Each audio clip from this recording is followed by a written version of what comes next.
కారణం ఏంటంటే ఇంద్రుడి చేతిలో ఎప్పుడు కూడా ఒక వజ్రాయుధమైన ఆయన చేతిలో ఉంటుంది. ఆయన వీళ్ళందరినీ రక్షిస్తుంటాడు అన్నమాట, కంట్రోల్ సెక్షన్ లో ఉంటాడు అనమాట. ఆయన వాస్తవం చెప్పాలంటే ఆయన ఏనుగుల మీద ఊరేగుతూ ఉంటాడు అనమాట. అటువంటి ఆయన ఇంద్రుడు. ఆయన పూజించడం ద్వారా మనకు ఉన్నతమైనటువంటి క్షేమము, వ్యవసాయ అభివృద్ధి కలుగుతుంది అని చెప్తాడు. తర్వాత అగ్నిలోక పాలకుడు. ఆ అగ్ని ఈ ఆగ్నేయం వైపు ఉంటాడు, దక్షిణానికి అభిముఖంగా ఉంటాడు. మన జీవితం ఎలా ఉంటుందో అష్టదిక్పాలకులు చెప్పేస్తారు, చూసుకోండి. ఆగ్నేయం వైపున అగ్ని ఉంటాడు. ఈయన తత్వం ఏంటంటే ఈయన స్వాహ స్వధారి ఇద్దరు భార్యలతో ఉంటాడు. ఈయన తత్వం ఏంటంటే మనం చేసేటువంటి కర్తవ్యం ఏదైతే ఉంటుందో, మనం ఒక హోమం చేసినా లేదా పితృకర్మం చేసినా అటువంటిప్పుడు ఆయన మనకి బాగా ఉపయోగపడతారు అన్నమాట. స్వాహ అంటే అక్కడ యజ్ఞకర్మలు అటువంటి ఆ స్వాహాదేవి ద్వారా భగవంతుడు మనం చేసేటువంటి యజ్ఞ కార్యక్రమం కూడా భగవంతుడికి పోస్ట్మెన్ గా చేరవేస్తాడు అనమాట. తర్వాత యమ, అందరూ చూసి భయపడుతుంటారు కానీ యముడు చూసి భయపడకూడదు. యముడు అంటే మనిషిని కంట్రోల్ పెట్టేటువంటి శక్తి ఆయన ఉంటుంది. యమ లోకాన్ని పరిపాలిస్తారు. దక్షిణాముఖంగా ఉంటుంది. వాస్తవం చెప్పాలని స్వామివారు దక్షిణాముఖంగా చూస్తుంటారు అన్నమాట. యముడు పాశం వేయనంత వరకు మన ఆరోగ్యం మన క్షేమంగా ఉంటుంది.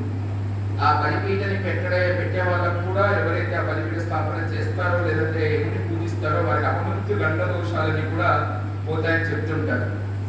గండాలు వస్తుంటాయి మధ్య అటువంటి అపమృత్యు గండ దోషాలు పోవాలంటే ఆ యొక్క యమధర్మరాజుని మనం పూజించుకోవచ్చు. ఆయన కూడా ఒక దేవత, అష్టదిక్పాలకుడు, ఆయన కూడా ఒక దైవమే. ఆయన ద్వారా మనిషికి ఎప్పుడు ఇబ్బంది రాదు. మనకంటూ ఆయుష్ తీరిపోయిందంటే ఆయన తీసుకుని కర్తవ్యాన్ని శివుడు ఆయనకి ఇచ్చేశాడు. అంటే మనం కోరుకోవాల్సింది అదే భక్తి, ముక్తి. ఈ రెండే కోరుకోవాలి భగవంతుడి దగ్గర.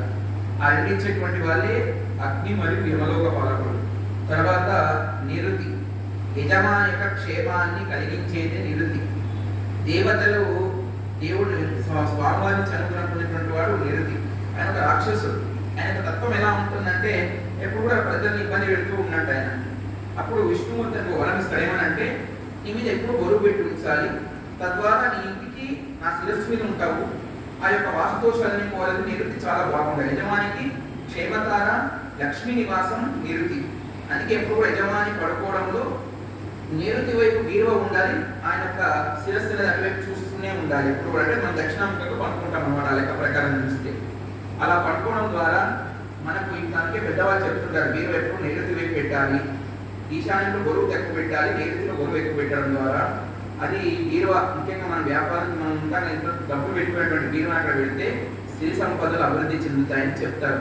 తద్వారా అందుకే మనం వీరువ ఎప్పుడు కూడా నైరుతిలో పడుకోవాలి. ఎప్పుడైనా ఏ ఇంటికైనా నైరుతి వైపు వాస్తుదోషం వస్తే వెంటనే ఇల్లు ఖాళీ చేసింది తప్ప ఆ ఇంటి ఎప్పుడు కూడా మనం ఉండకూడదు. నైరుతి వైపు రోడ్డు రాకుండా చూసుకోవాలని చెప్తారు. అందుకే వీధి పూట అనేది వచ్చే దానికి. తర్వాత వరుణుడు, మన సకాలంలో వర్షాలు పడాలన్నా, వ్యవసాయం మంచిగా జరగాలన్నా, అటువంటి సుక్షేత్రానికి కారకుడు. ఈ యొక్క పుణ్యావాచనంలో జలాన్ని తెచ్చుకోవాలన్నా ఆ వరుణుడి యొక్క అనుగ్రహం ఉంటేనే మన నదీ తీరానికి వెళ్ళి ఆయన సకాలంలో వానపడితేనే నదులు నిండుగా ఉంటాయి. కాబట్టి ఆయన ఆరాధించడం ద్వారా మనకు సకాలంలో వర్షాలు పడతాయి. వరుణ హోమాలు, వరుణ జపాలు చేయడం ద్వారా ఈ సంవత్సరం ఆ బాధ లేకుండా తనకు తానే వచ్చేసి అందరికీ ముందుగానే తాను వానం తీసుకొని వచ్చేసింది ఈ సంవత్సరం. తర్వాత వాయువ్య లోక పాలకం. ఇది ఆంజనేయ స్వామి వారి యొక్క సుక్షేత్రం.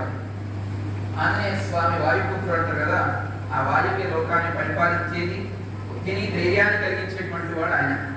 తర్వాత కుబేర లోక పాలకం. మీ అందరికీ తెలిసిన కుబేరుడు అంటే చాలా లాఫింగ్ బుద్ధాన్ని మధ్యకాలంలో ఒకటి బాగా అలవాటు చేసిన. అది కాదు లాఫింగ్ బుద్ధ అంటే కాదు, ఇది వేరే, అది వేరే.